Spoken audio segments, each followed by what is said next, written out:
नमस्कार। उन्हाळा आला की शरीराला थंड ठेवण्यासाठी आपण वेगवेगळी पेये शोधतो, पण तुम्हाला माहिती आहे का, आपल्या घरातच एक नैसर्गिक अमृत आहे, ताक। उन्हाळ्यात ताक हे केवळ एक पेय नाही, तर एक आरोग्याचा खजिना आहे। ताक म्हणजे काय? ताक म्हणजे दह्यापासून बनवलेले पारंपरिक पेय। दह्यातून लोणी काढल्यानंतर उरलेले पातळ द्रव्य म्हणजे ताक। हे सहज पचणारे आणि पोषण मूल्यांनी समृद्ध आहे। तर आता शारीरिक फायदेही जाणून घेऊया। उष्णतेपासून संरक्षण। ताक शरीराला आतून थंड ठेवते आणि उष्णतेमुळे होणाऱ्या त्रासापासून वाचवते। पचनासाठी उत्तम।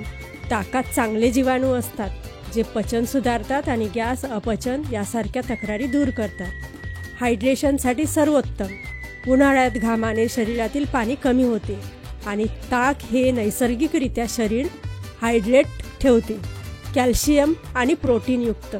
हाडांसाठी ताक उपयुक्त असून हलके असल्यामुळे शरीराला लवकर ऊर्जा मिळते।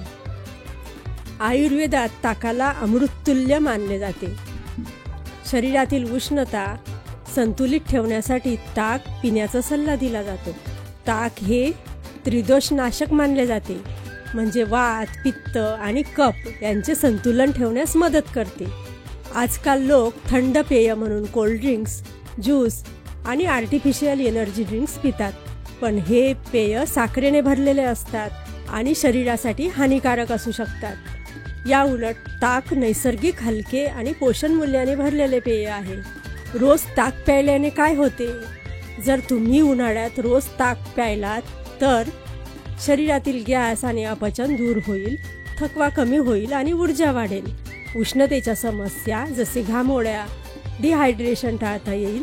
त्वचा आणि केस चमकदार होतील। तर मग उन्हाळ्यात आरोग्य टिकवायचं असेल तर ताकाला तुमच्या रोजच्या आहाराचा भाग बनवा। हा माहितीपूर्ण व्हिडिओ आवडला असेल तर लाईक, शेअर करा। अशाच आरोग्यदायी माहितीसाठी चॅनलला सबस्क्राईब करा।